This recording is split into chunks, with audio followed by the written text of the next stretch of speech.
gender identity and sexuality, and I was exploring a lot of Judith Butler and reading a lot about social justice issues and the history of racial violence. And a lot came through, and spent the next little bit working on this record called White Trash Revelry, which is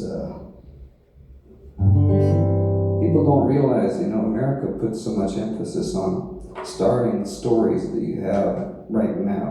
You were born and that's the start of your story, and you get to write that story and decide what happens. But the truth is that many of the stories have been playing out long before you were born. You're born right in the middle of these stories. And so part of the work for you then, if you have any interest in being connected to the greater story that keeps going after you're dead, you have to get connected to that by learning the way that your story intersects with that greater story. And that means looking at a history of racial violence. It means looking at a history of all sorts of changes, culturally, musically, genealogically, that happen across broad swaths of land, the way that people group invest in each other and divest from each other, war and peace, and the creation of all kinds of different treaties for interaction, right?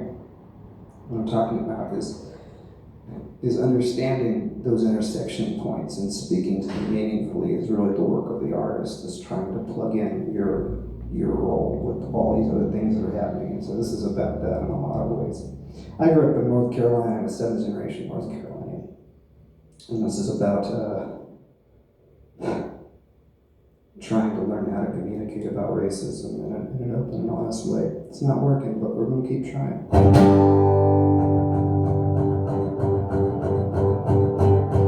I grew up on Thomas Fires, lined with rebel flags. Mom and Dad tried to teach me wrong from right, but their compasses were bad. Saw the Klan once with a child's eyes down the street where I would play. And angry black people on the other side of the road, clenched fists raised. Two sides of the coin, the Klan and the APC.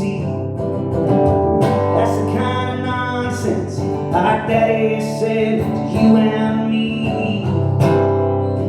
But I've been listening, trying to keep myself from dismissing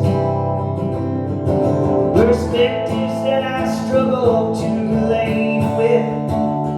And I've been learning our true history, and I hate it.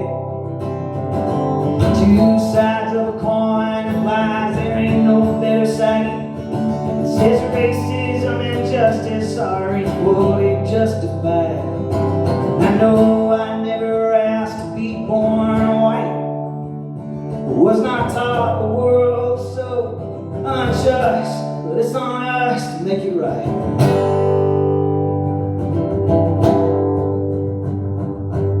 Well, I got saved at the Baptist church when I said the sinner's prayer.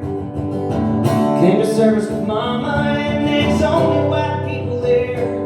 I saw Rodney King on the TV screen turn slowly into Trayvon. Heard my parents make excuses, the man who fired a gun. Both sides of the coin, Jesus Christ and white supremacy. Looking back, it don't make any sense to me.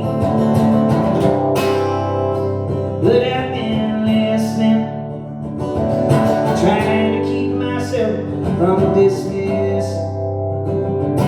perspectives that I struggle to relate with. And I've been learning our true history, and I hate it.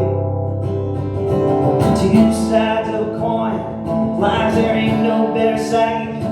It says that racism and justice are equally justified. I never worked the auction block, joined the Christian Knights. I never called someone a racial epithet at a traffic light. And I know I never asked to be born white. Was not taught this world so goddamn unjust, but it's on us to make it right. Our inheritance is a heritage of arrogance and unchecked oppression. We can dismantle this Siblings, our daddies, never understood this lesson. And I swear that I don't mean that as a slight. We're not taught the world was so truly unjust. Now it's on us to make it right.